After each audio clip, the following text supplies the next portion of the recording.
इसमें, यस और नो?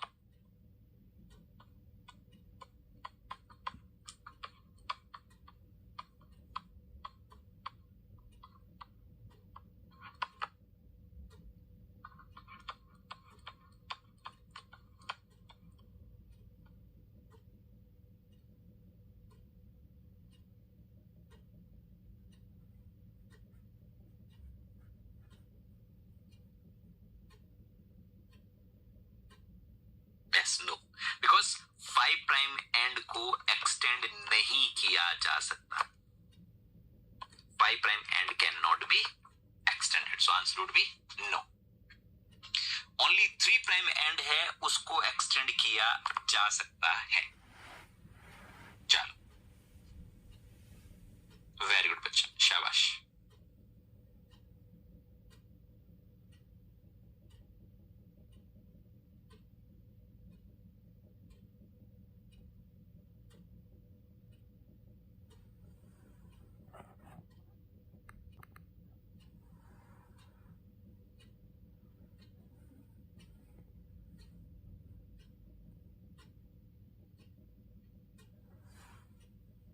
आगे देखते हैं. नाउ कमिंग टू, ये तो हम बेसिक कंसेप्ट्स की बात कर रहे थे. कौन कौन से इंपॉर्टेंट प्रोटीन्स हैं जो रेप्लिकेशन में पार्टिसिपेट करते हैं, उनको एक बार एक एक कर देखते हैं, है ना. सबसे पहले हम बात कर रहे हैं, ये सब नोट डाउन करना है, इन सब का रोल हम आगे डिटेल में पढ़ेंगे. सबसे पहले जो प्रोटीन काम करते हैं उन्हें कहता है इनिशिएटर प्रोटीन. ऑब्वियसली नाम से पता चल रहा है. वन ऑफ द प्रोटीन जो इंपॉर्टेंट रोल प्ले करते हैं, that is referred to as initiator protein. Initiator protein नाम से पता चल रहा है, उनका काम है टू रिकॉग्नाइज. उनका काम क्या है? To recognize origin of replication. Replication के ओरिजिन को रिकॉग्नाइज करना. और जो ओरिजिन है, चाहे वो एक जगह पर है या एक से ज्यादा जगहों पर है, प्रोकैरियोट्स में उन्हें क्या कहा जाता है? तो प्रोकैरियोट्स में उन ओरिजिन्स को जनरली कहा जाता है, जैसे ई कोलाई में बात करें तो ORIC कहा जाता है. यूकैरियोट्स में भी अगर मोर एक्यूरेटली हम यीस्ट की बात करें तो यीस्ट के अंदर ओरिजिन के लिए शब्द इस्तेमाल किया जाता है ARS. ARS का मतलब ऑटोनॉमस रेप्लिकेटिंग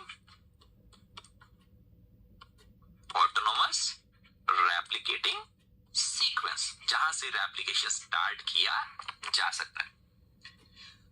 दोनों में हम कल बात कर चुके हैं. दोनों में एक कॉमन बात होती है कि 80 सीक्वेंसेस होती है. और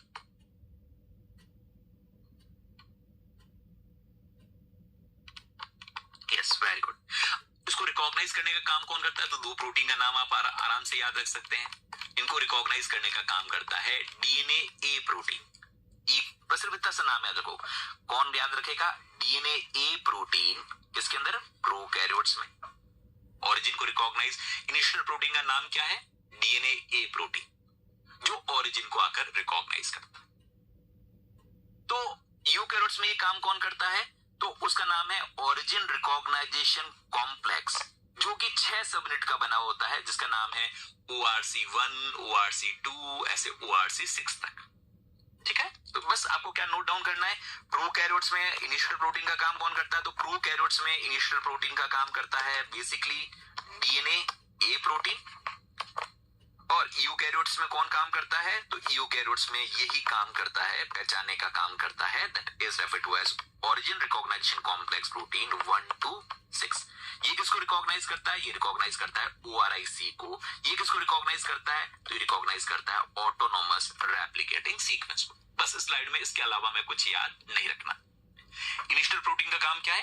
ये नॉन कोवलेंटली आकर इंटरेक्ट करता है.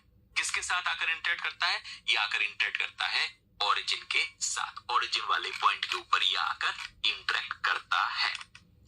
ओरिजिन क्या है? 80 सीक्वेंस है. ओरिजिन कैसा होता है उसके बारे में भी आपको अच्छे तरीके से पता है. उसके बारे में थोड़ा सा देख लेते हैं.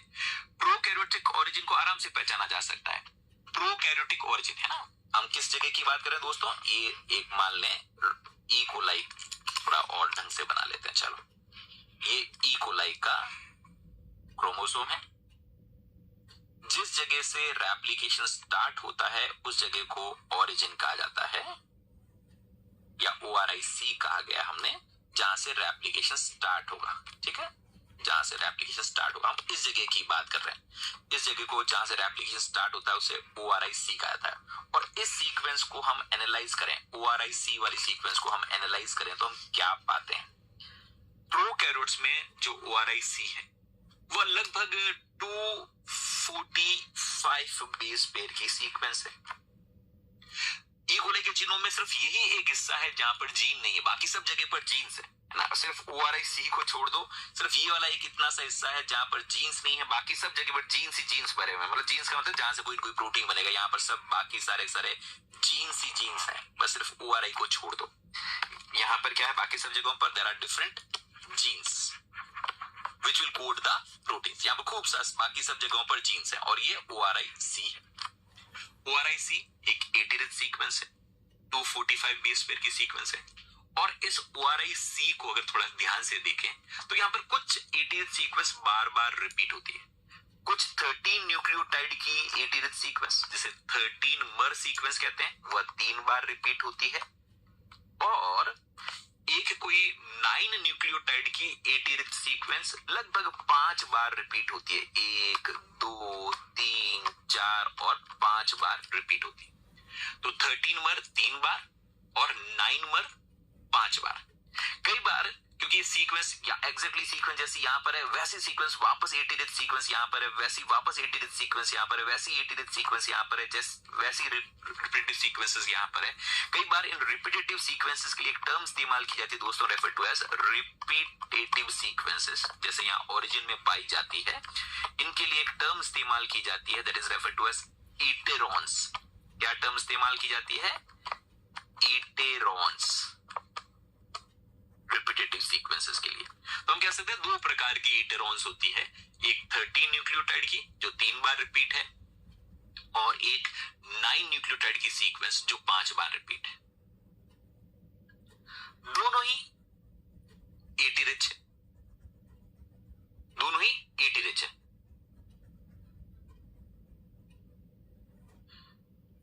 ठीक है, इनिशिएटर प्रोटीन DNA A है, उसके पास 2 बाइंडिंग डोमेन है, जिसमें से वह 13 मर को भी पहचानेगा और 9 मर को भी पहचानेगा। सबसे पहले 2 डोमेन का कहने का मतलब है कि उसका कोई एक हिस्सा है जो कि 9 मर सीक्वेंस को आकर पहचानता है, उस DNA A का एक हिस्सा 9 मर को पहचानता है, और दूसरा हिस्सा ऐसा भी है जो 13 मर के साथ भी आकर कांटेक्ट करता है। ये मान ले पूरा ब्लू वाला जो मैंने बता रखा है वो एक DNA A प्रोटीन, उसके 2 डोमेन है, 2 अलग अलग हिस्से हैं। एक हिस्सा है वो किसको पहचान रहा है, एक हिस्सा पहचान रहा है, या सबसे पहले आकर वो किसको पहचानता है, तो सबसे पहले वो पहचानता है 9 मर एलिमेंट। सबसे पहले 9 मर को पहचाना, फिर दूसरी डोमेन जिसके साथ हम ये मानकर चल रहे हैं कि कोई ATP जुड़ा हुआ है, और जब वो ATP जुड़ा हुआ हो तो उसकी वजह से वो 13 मर वाली सीक्वेंस को भी पहचान सकता है ना। पहले कहां पर आकर जुड़ा, पहले वो आकर जुड़ा बेसिकली 9 मर सीक्वेंस पर, 9 मर सीक्वेंसेस पर एक बार आकर जुड़ गया, और दूसरी डोमेन पर ATP जुड़ा हुआ, तो अब वह 13 मर पर भी आकर जुड़ेगा। 13 मर पर दोस्तों जैसे ही जुड़ेगा, ATP उसके साथ जुड़ी हुई है, ATP ADP में हाइड्रोलाइज होगी, और यहां से DNA अब डबल स्ट्रैंडेड की बजाय कैसा होना शुरू हो जाएगा, सिंगल स्ट्रैंडेड आगे चलकर होगा। अभी के लिए हम ये कह सकते हैं कि 9 मर सीक्वेंस पर जुड़ा, बाकी की जो डोमेन है जब वह ATP बाउंड फॉर्म में होती है तो 13 मर रिपीट्स पर ओपन होती है। 13 मर वाली सीक्वेंस पर इंटरेक्शन करने की वजह से लगभग 13 मर रिपीट वाले रीजन में 20 बेस पेयर के आसपास वाला DNA है वह सिंगल स्ट्रैंडेड हो जाता है। हेलिकेज तो बाद में आएगा, पहले ही थोड़ा सा रीजन क्या हो जाता है, सिंगल स्ट्रैंडेड। सो इसको मैं शॉर्ट और कर लूं कि और थोड़ा सिंप्लीफाई कर लूं, DNA A first bind to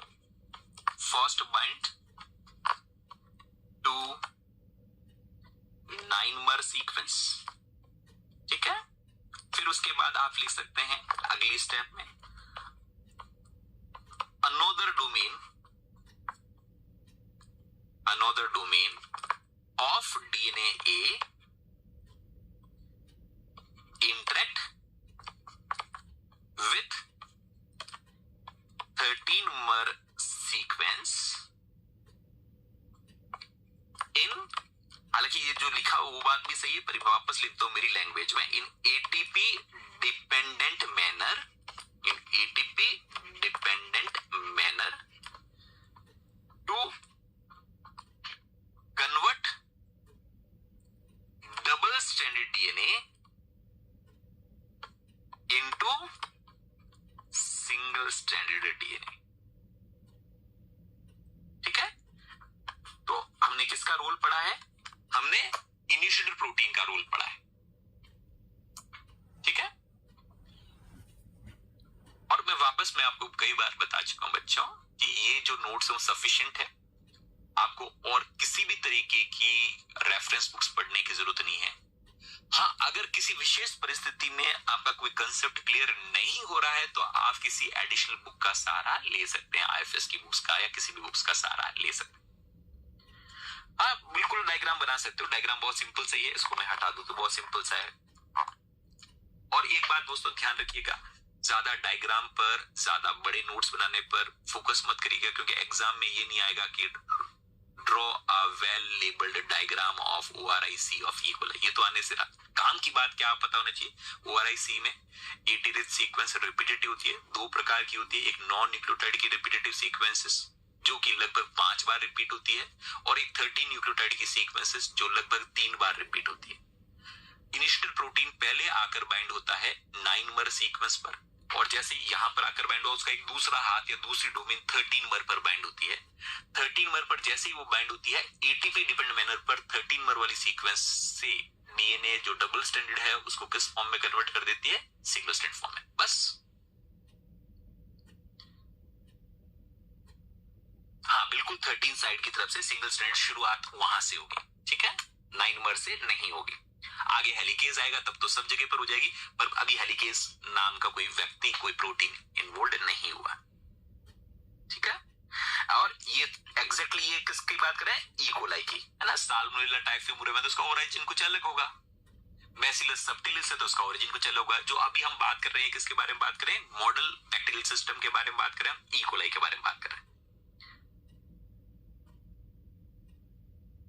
क्योंकि ये टोटल ओरिजिन की लेंथ है वह 245 बेस पेयर की होती है, जहां पर जो ओरिजिन का काम करती है। ओके, तो length of origin is 245 base pair. आगे बात करते हैं। नाउ अब भाई थोड़ा बहुत काम तो डीएनए ए ने कर दिया, पर आगे तो काम हेलिकेज को करना है ना। तो यहां पर अब एक और प्रोटीन काम में आ जाता है जिसका नाम है हेलिकेज लोडर। नाम से पता चलता है helicase loader, it will load helicase to origin वाली जगह पर हेलिकेज को लोड, ताकि और डीएनए सिंगल स्ट्रैंडेड हो सके और रेप्लिकेशन आगे चल सके। अब हेलिकेज को लोड करने का काम कौन करता है? तो प्रोकैरियोट्स में दोस्तों ये सिंपल सी बात लिखते हैं, ये काम कौन करता है? डीएनए सी प्रोटीन। यूकैरियोट्स में यही काम, हेलिकेज को लोड करने का काम कौन करता है?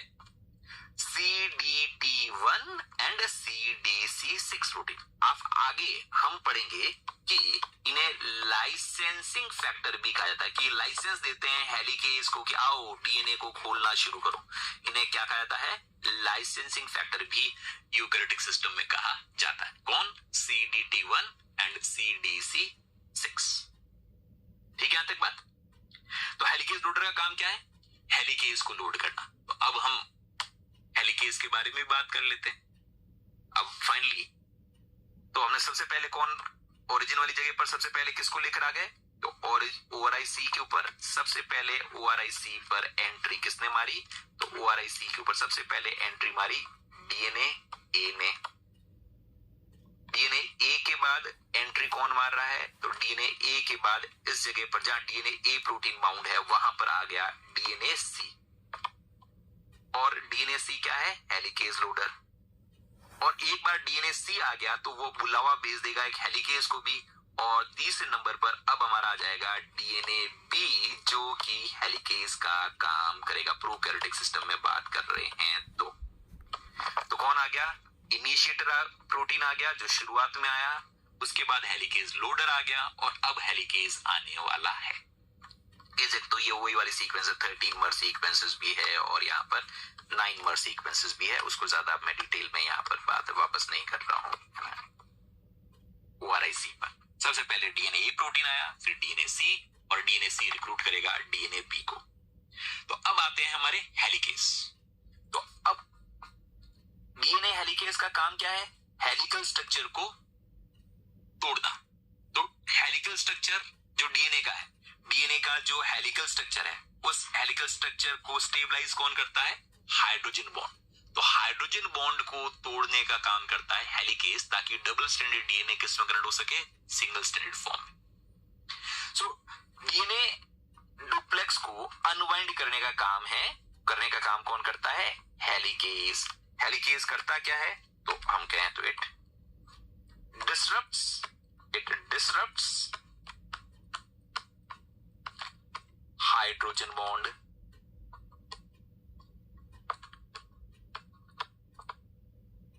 उससे क्या होगा? उससे ये होगा कि double stranded DNA will convert into single stranded DNA, उस वाली फॉर्म में कन्वर्ट होगा।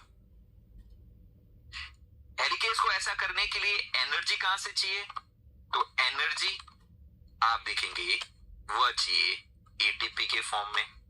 हेलिकेज कैसा प्रोटीन है? तो हेलिकेज एक हेक्सामेरिक प्रोटीन है। कैसा प्रोटीन है? तो ये एक हेक्सामेरिक प्रोटीन है। हेक्सामेरिक प्रोटीन का मतलब 6 सब यूनिट का प्रोटीन है। It is a hexameric protein. Hexameric protein ring की तरह है, रिंग लाइक। दिख रहा ना यहाँ पर? रिंग लाइक है ना, 1 2 ऐसे आप देख सकते हैं, सब यूनिट गिन सकते हैं। ऐसे इसमें कितनी सब यूनिट है? हेक्सामेरिक प्रोटीन 6 सब यूनिट का।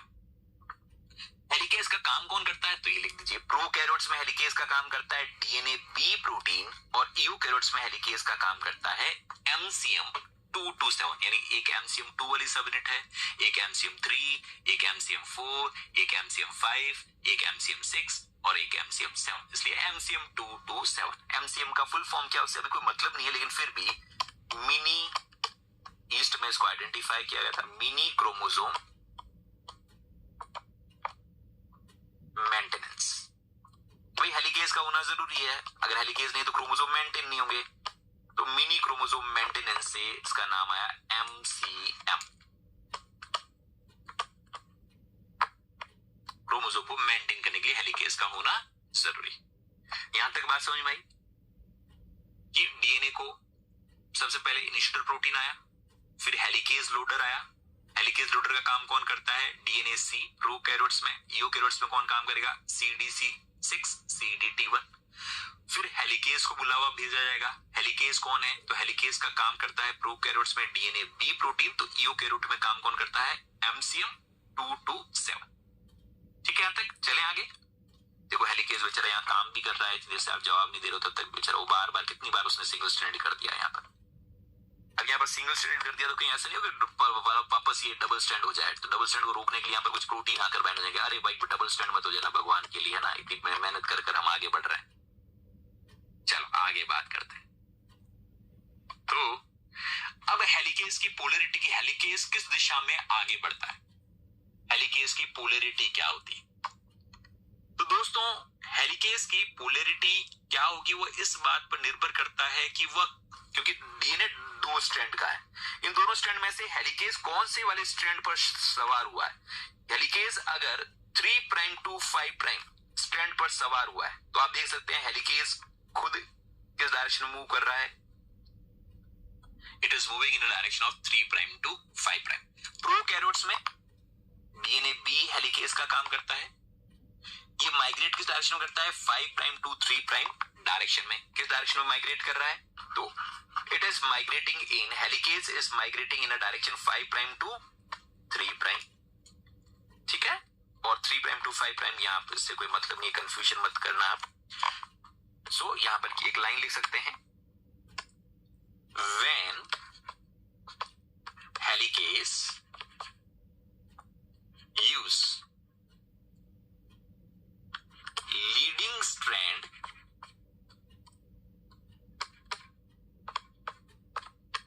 template for movement, it migrates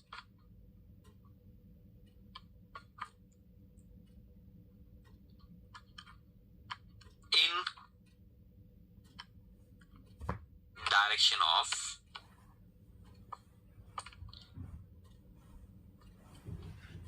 5 prime to 3 prime, जिस डायरेक्शन में डीएनए की सिंथेसिस हो रही है उसी डायरेक्शन में। ओके,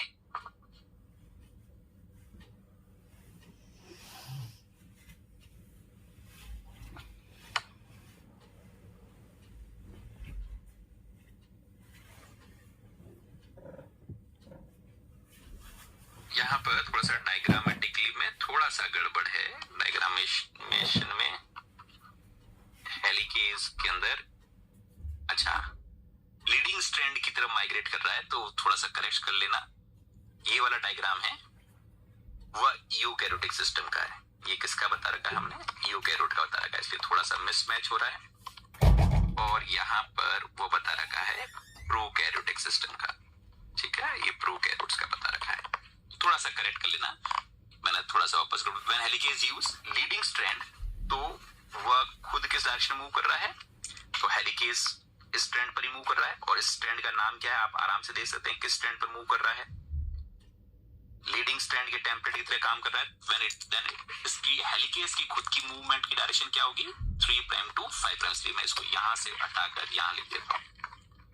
जैसे यूकैरियोटिक सिस्टम में जैसे SV40T एंटीजन MCM2 वह 3 प्राइम टू 5 प्राइम डायरेक्शन में मूव करता है, because it uses leading strand. नहीं तो मुझे पूरा डायग्राम वापस बनाना पड़ता। It uses leading strand template, it using leading strand template for movement, और डीएनए भी 5 प्राइम टू 3 प्राइम डायरेक्शन में मूव करता है, because it uses lagging strand template for movement. अब कोई गड़बड़ नहीं है, बस डायग्राम ऊपर नीचे हुआ है इसलिए ऐसा हो रहा है। क्लास 10:30 तक होगा, हो जाए ना 10:30 तक ये क्लास होती है। 11 बजे से दूसरी क्लास स्टार्ट हो जाएगी। बस थोड़ा सा धैर्य रखें, अभी काम हो जाएगा आपका। तो in E coli helicase specially DNA B it migrates in 5 prime to 3 prime direction bound to the lagging strand and unwinds DNA. जबकि इन यूकैरियोटिक सिस्टम या इवन SV40 में जो हेलिकेज है वह 3 प्राइम से 5 प्राइम डायरेक्शन में move करता है and is bound on a leading strand template. तो आप खुद देख सकते हैं, जब यहाँ पर लीडिंग स्ट्रैंड टेम्पलेट के ऊपर बाइंड हुआ है तो उसकी मूवमेंट की डायरेक्शन क्या हो गई? तो मूवमेंट की डायरेक्शन इसी स्ट्रैंड पर बात करेंगे तो मूवमेंट की डायरेक्शन क्या हो गई? 3 prime to 5 prime. Lagging strand जैसे टुकड़ों में सिंथेसिस हो रही है, यहाँ पर टुकड़ों में सिंथेसिस हो रही है, टुकड़ों में सिंथेसिस हो रही है, इधर की तरफ सवार हुआ है। तो अब यहाँ पर वो किस डायरेक्शन मूव कर रहा है? तो मूव कर रहा है 5 प्राइम टू 3 प्राइम डायरेक्शन में। इतनी सी बात नोट डाउन की कि प्रोकैरियोट्स में ई कोलाई के अंदर किस डायरेक्शन मूव करता है?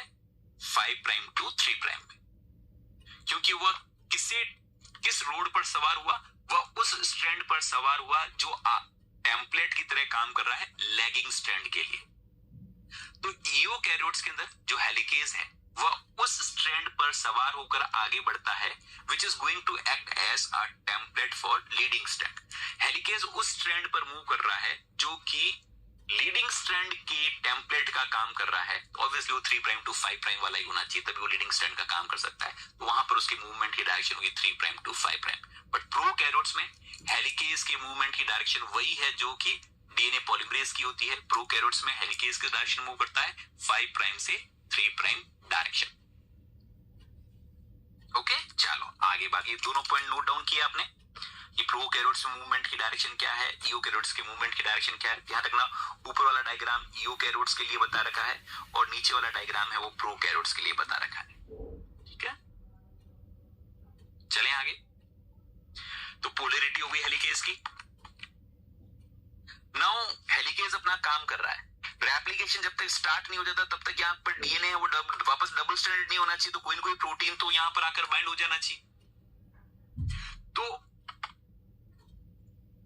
हेलिकेज ने अपना काम कर लिया, हेलिकेज इधर की तरफ भी काम करता हुआ आगे बढ़ रहा है, इधर की तरफ भी आगे काम करता हुआ आगे बढ़ रहा है ना, हेलिकेज दोनों तरफ आगे बढ़ रहा है।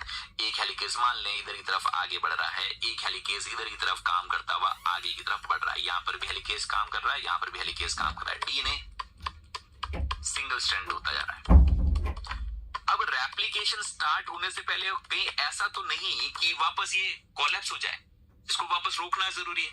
तो कुछ प्रोटीन यहां पर आकर बाइंड होंगे ताकि ये डीएनए वापस डबल स्ट्रैंडेड ना हो जाए जब तक कि इसका रेप्लिकेशन ना कर दिया जाए।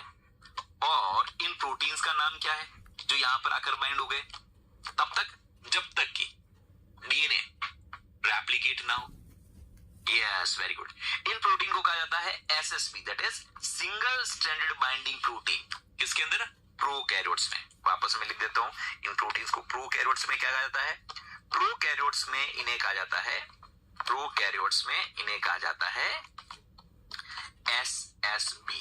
एसएसबी का मतलब single stranded DNA binding proteins. और यूकैरियोट्स में क्या कहा जाता है? यूकैरियोट्स में कहा जाता है इन्हें रेप्लिकेशन प्रोटीन ए। क्या कहा जाएगा? Replication protein A, replication protein A या RPA, replication protein A. SSB तो पता ही है, सिंगल स्ट्रैंडेड बाइंडिंग प्रोटीन। नाम से पता चल रहा है कि सिंगल स्ट्रैंडेड बाइंडिंग प्रोटीन जैसे ही डीएनए सिंगल स्ट्रैंड हुआ वहां आकर बाइंड होंगे। Mainly single strand binding protein के अंदर आप देखेंगे कि they carry out electrostatic interactions phosphate के साथ और stacking interactions with a DNA basis. Stacking interaction का मतलब क्या है? स्टैकिंग इंटरैक्शन का मतलब है हाइड्रोफोबिक प्लस वॉन डर वाल इंटरैक्शंस। इन दोनों को कंबाइनली एक टर्म इस्तेमाल की जाती है, that is referred to as base stacking interactions, है ना। तो एसएसबी बेस के साथ कौन से इंटरेक्शन करते हैं? तो बेस के साथ बेस स्टैकिंग इंटरेक्शन करते हैं। बेस स्टैकिंग इंटरेक्शन क्या क्या हुए? हाइड्रोफोबिक और वॉन डर वाल। और सिंगल स्ट्रैंडेड बाइंडिंग प्रोटीन है, शुगर और फॉस्फेट के साथ भी दोस्ती रखते हैं। और शुगर और फॉस्फेट के साथ जो दोस्ती करते हैं वो कैसे करते हैं? फॉस्फेट ग्रुप के साथ इलेक्ट्रोस्टैटिक इंटरेक्शन। बाइंडिंग कोऑपरेटिव होती है। कोऑपरेटिव बाइंडिंग का मतलब एक एसएसबी आकर बाइंड हुआ तो दूसरे एसएसबी को भी रिक्रूट करता है कि तू भी आ जा, है ना। एक आकर बाइंड हुआ वो दूसरे की मदद करे तो इसे कहते हैं कोऑपरेटिव बाइंडिंग, है ना। तो बट सीक्वेंस इंडिपेंडेंट मैनर में, ऐसा नहीं कि कोई एक सीक्वेंस पर्टिकुलर होगी तभी एसएसबी आकर बाइंड होगा, नहीं। किसी भी तरह के सीक्वेंस हो, डीएनए सिंगल स्ट्रैंड होते ही वहां पर हमला कौन बोल देते हैं? एसएसबीज। और एक एसएसबी अगर आकर बाइंड हुआ तो दूसरे की बाइंडिंग में भी मदद करते हैं। तो डीएनए को सिंगल स्ट्रैंड फॉर्म में कैसे रखा जाता है? तो पहली बात, by SSB proteins cooperative binding show करते हैं। किसी भी तरीके की सीक्वेंस हो, बस डीएनए सिंगल स्ट्रैंड होना चाहिए, वहां पर ये आकर बाइंड हो सकते हैं। कैसे इंटरेक्शन करते हैं? इलेक्ट्रोस्टैटिक इंटरेक्शंस करते हैं फॉस्फेट, शुगर फॉस्फेट बैकबोन के साथ। और बेसिस के साथ कौन सा इंटरेक्शन करते हैं? Base stacking interactions. Base stacking interactions दो तरीके के इंटरेक्शन से मिलकर बना हुआ एक इंटरेक्शन है। और ये दो इंटरेक्शन कौन कौन से हैं? हाइड्रोफोबिक और वॉन डर वाल। ठीक है, यहां तक बात क्लियर? तो ये बात हमने की एसएसबी के बारे में, सिंगल स्ट्रैंडेड बाइंडिंग प्रोटीन के बारे में। अब दोस्तों, मुख्य किरदार जो कि रेप्लिकेशन रेप्लिकेशन में पार्टिसिपेट करता है उसका नाम है डीएनए पॉलीमरेज।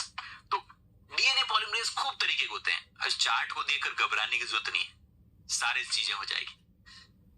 मेजर कितने तरीके के डीएनए पॉलीमरेज पाए जाते हैं, हालांकि इनकी लिस्ट और घट बढ़ सकती है, लेकिन अगर आप प्रोकैरियोटिक सिस्टम में भी बात करो दोस्तों, अगर आप प्रोकैरियोटिक सिस्टम में भी बात करो, सिर्फ प्रोकैरियोट्स में, तो 5 तरीके के डीएनए पॉलीमरेज नोन है।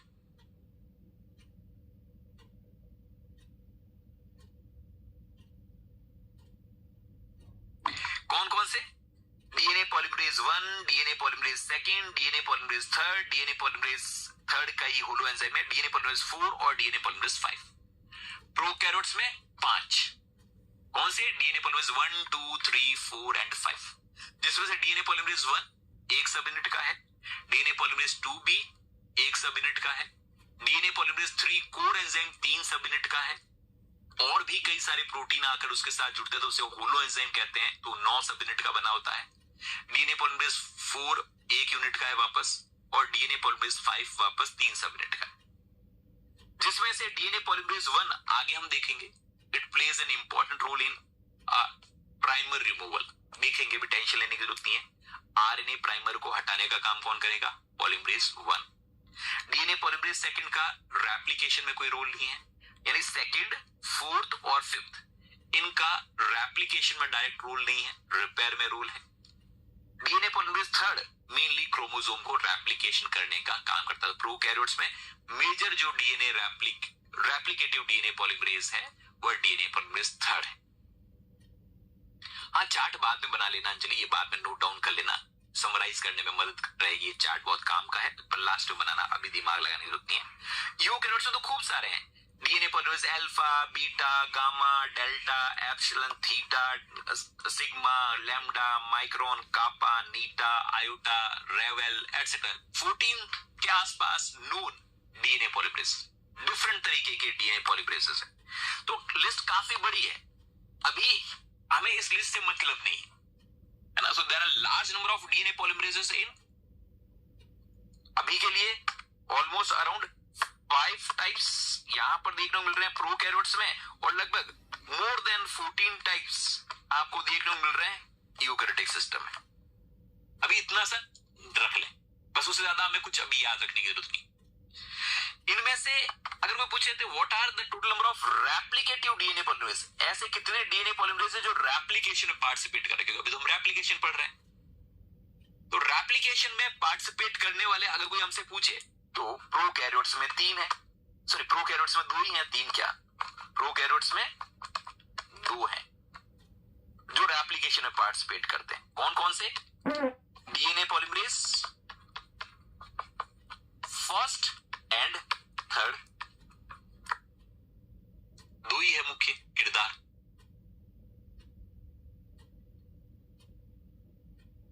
तीन भी नहीं है, 2। और यूकैरियोट्स में कौन है?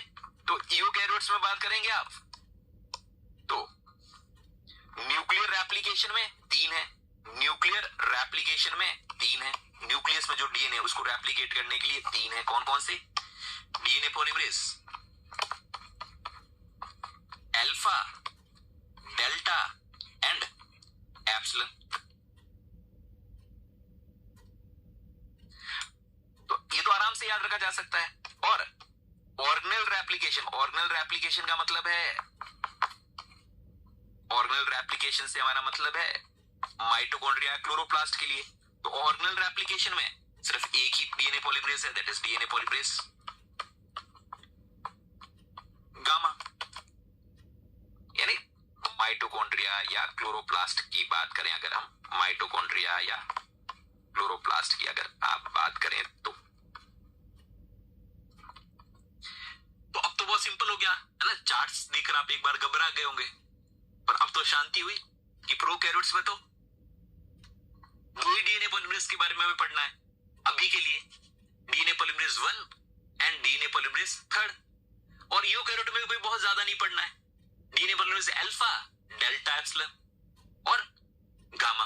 बाकी के जो डीएनए पॉलीमरेज है वो सारे के सारे रिपेयर पाथवे में इन्वॉल्व है, जो कि हम 3-4 दिन के बाद पढ़ेंगे, क्योंकि पहले एक बार रेप्लिकेशन कंप्लीट करेंगे, फिर रिपेयर की तरफ हम माइग्रेट करेंगे, है ना। तो बिल्कुल घबराने की जरूरत नहीं है।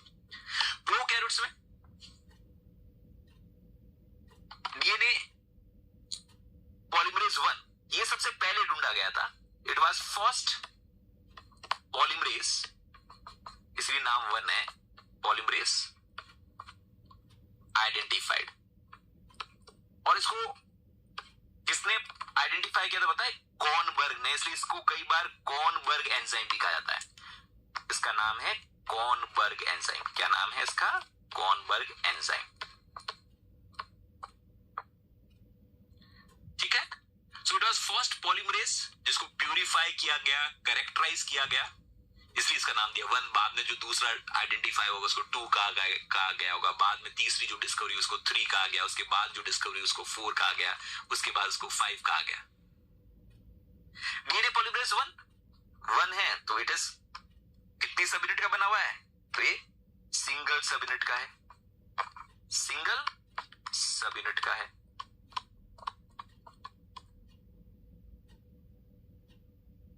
और ये काफी बड़ा इस तरीके से एंजाइम मान लेते हैं, ऐसा कुछ इस तरीके से एक सब यूनिट का प्रोटीन है, ऐसा कुछ मान लेते हैं इसको, है ना, ऐसा कुछ इस तरीके का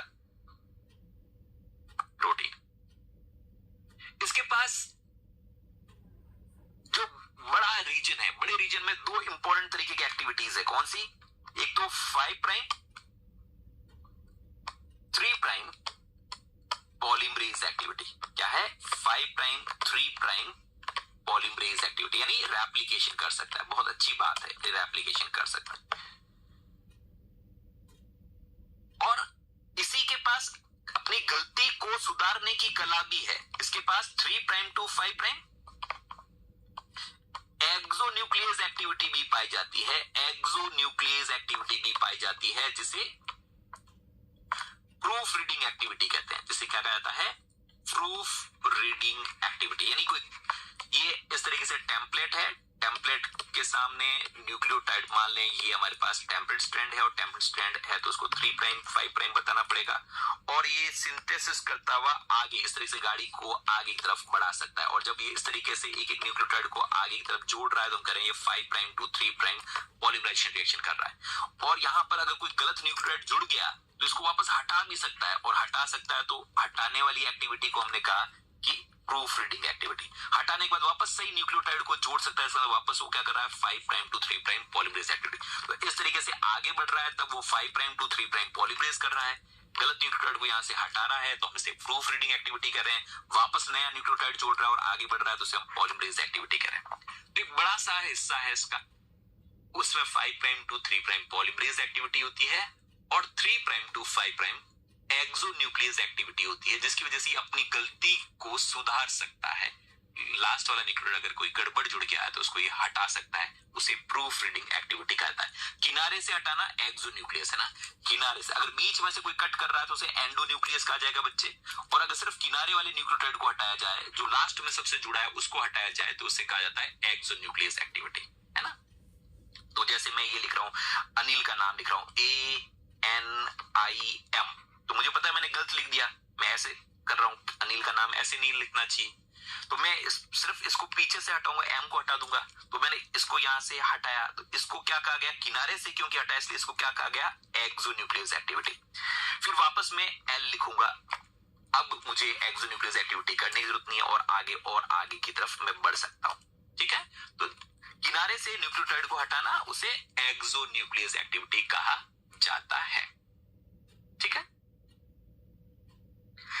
अब इसके पास एक दूसरी डोमेन और होती है जिसमें एक विचित्र शक्ति होती है जो और किसी डीएनए पॉलीमरेज में नहीं पाई जाती, और वो विचित्र शक्ति है कि इसके पास होती है 5 प्राइम 3 प्राइम एक्सोन्यूक्लियस एक्टिविटी, जो और किसी डीएनए पॉलीमरेज में ये शक्ति प्राप्त नहीं है, सिर्फ और सिर्फ कॉर्नबर्ग एंजाइम में है, डीएनए पॉलीमरेज 1 में है। ये विचित्र प्रकार की शक्ति है। इसका मतलब क्या है? इसका मतलब ये है दोस्तों, अगर डीएनए पॉलीमरेज तरीके से आगे की तरफ बढ़ रहा है और आगे रास्ते में कोई रुकावट आ रही है या आगे कोई न्यूक्लियोटाइड आ रहे हैं, है ना, ये पहले से कुछ न्यूक्लियोटाइड बने हुए हैं और ये डीएनए पॉलीमरेज ऐसे आगे की तरफ बढ़ रहा है, डीएनए पॉलीमरेज हमारा इस तरीके से आगे की तरफ बढ़ रहा है आगे जो न्यूक्लियोटाइड है उन न्यूक्लियोटाइड को एक को हटा सकता है। तो जब ये इस न्यूक्लियोटाइड को हटा रहा है तो हम क्या कहेंगे, कौन सी एक्टिविटी कर रहा है, यहां से जो ये न्यूक्लियोटाइड हटा रहा है तो हम क्या कहेंगे, कौन सी एक्टिविटी कर रहा है, 5 प्राइम टू अपने रास्ते में आ रही हुई रुकावटें हैं उनको भी ये हटाता जा रहा है, तो हम क्या कहेंगे, this activity is 5 prime to 3 prime exonuclease activity. कहने का मतलब क्या है कि सपोज यहां पर मैं मेरा अपना खुद का नाम लिखना चाहता हूं और यहां पर कुछ CSIR लिखा हुआ है, ऐसा कुछ लिखा हुआ है, मैं अपना नाम लिख रहा हूं KAILAS और X हो गया। तो यहां तक मैं जो एक्टिविटी कर रहा हूं उसे क्या कहा जाएगा, आगे सामने टेम्पलेट भी है उसको हिसाब से मैं अपना नाम लिख रहा हूं, ठीक है। पर X तो गड़बड़ जुड़ गया तो मैं इसको वापस इसको हटाऊंगा, इतना सा हटाया तो इसे कहा गया 3 प्राइम टू 5 प्राइम एक्सोन्यूक्लियस या प्रूफ रीडिंग। फिर वापस मैंने H लिखा, बहुत अच्छी बात है, वापस मैंने H लिखा, मतलब मैं वापस क्या कर रहा हूं, 5 प्राइम टू 3 प्राइम पॉलीमरेज कर रहा हूं और आगे बढ़ना शुरू करूंगा CH। पर मुझे लगा अरे ये C क्या लिखा हुआ आगे, इसको हटाया, C को हटा दिया, फिर मैंने यहां पर O भर दिया, फिर मैंने ये S को हटाया, फिर मैंने यहाँ U भर दिया, फिर मैं यहाँ ने I को हटाया और फिर मैंने यहाँ पर D को भर दिया, फिर मैंने यहाँ पर R को हटाया और H को भरा, और इस तरीके से जो एग्जिस्टिंग न्यूक्लियोटाइड है उनको हटाता जा रहा हूं और नए न्यूक्लियोटाइड को जोड़ता जा रहा हूं। तो जो एग्जिस्टिंग न्यूक्लियोटाइड है उनको हटाने के लिए जिस दिशा में बढ़ रहा हूं उसी डायरेक्शन में अगर कोई पहले से न्यूक्लियोटाइड है उनको हटाना पड़ रहा है तो उसके लिए जो एक्टिविटी मुझे करनी पड़ रही है वो कौन सी करनी पड़ रही है, 5 प्राइम 3 प्राइम एक्सोन्यूक्लियस एक्टिविटी। हाँ, ये आत्मनिर्भर एंजाइम है, इसमें आगे में अगर कोई रुकावट आ रही है तो उसको भी ये हटा सकता है, उसको भी ये हटा सकता है, जो और ये विचित्र शक्ति और किसी डीएनए पॉलीमरेज में प्राप्त नहीं है। दोस्तों क्योंकि एक है तो प्रोटीन ही, प्रोटीन या तो कोई ना कोई प्रोटीज के ऊपर कट लगा सकता है। एक प्रोटीज का नाम है जो कि इसके ऊपर कट लगा सकता है और उस प्रोटीज का नाम जो यहां पर कट लगा सकता है जिससे ये शक्ति गायब हो सकती है, इस प्रोटीज का नाम है सबटिलीन। क्या नाम है, सबटलिजीन या सबटलिजीन, स्पेलिंग देख लेना, ऐसा कुछ नाम है, प्रोटीज है सबटलिजीन, एक प्रोटीज है। और अगर इस प्रोटीज ने यहां पर क्लीवेज कर दिया तो अब पीछे पूरा डीएनए पॉलीमरेज नहीं मिलेगा, आपको डीएनए पॉलीमरेज का ये वाला हिस्सा मिलेगा और डीएनए पॉलीमरेज के इस हिस्से का नाम क्या कहलाएगा, जिसके पास अब 3 प्राइम 5 प्राइम एक्सोन्यूक्लियस एक्टिविटी नहीं है, इस हिस्से को क्या कहा जाएगा, यानी सबटिलिजीन प्रोटीज से ट्रीट करने के बाद सिर्फ आपके पास ये वाला कॉर्नबर्ग एंजाइम का ये वाला हिस्सा पीछे बचा है। इसका नाम आपने कहीं कहीं सुना होगा, अ लार्ज फ्रेगमेंट, बड़ा वाला फ्रेगमेंट। उस लार्ज फ्रेगमेंट को क्या कहा जाएगा, एक बना लार्ज फ्रेगमेंट और एक बना स्मॉल फ्रेगमेंट, है ना। सबटिलिजीन ने कट किया तो आपके पास बना एक लार्ज फ्रेगमेंट और एक बना स्मॉल फ्रेगमेंट, एक बना लार्ज वाला और एक बना स्मॉल फ्रेगमेंट। आगे मैं हटा देता हूं, इसका कोई मतलब नहीं, एक बना स्मॉल फ्रेगमेंट।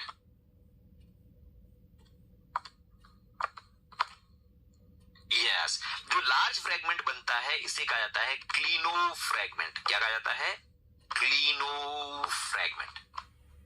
ये सबटिलिजीन ट्रीटमेंट किसने किया था, क्लिनो ने किया था। तो क्लिनो फ्रेगमेंट कहां से ऑब्टेन करते हैं, तो क्लिनो फ्रेगमेंट कॉर्नबर्ग एंजाइम से प्राप्त किया था। कॉर्नबर्ग एंजाइम का मतलब डीएनए पॉलीमरेज 1 से। Yes, it is referred to as Klenow fragment. Clear यहां तक बात। दोस्तों ये जो अजीब सी 5 prime to 3 prime exonuclease activity इसके अंदर मौजूद होती है जिसको सबटिलिजीन से कट करने पर हटाया जा सकता है, पर नेचुरली ये एक्टिविटी जब मौजूद होती है तो ये इसको मदद करती है प्राइमर रिमूवल में। किसमें मदद करती है, प्राइमर रिमूवल में इंपॉर्टेंट रोल प्ले करती है। It plays an important role in primer removal.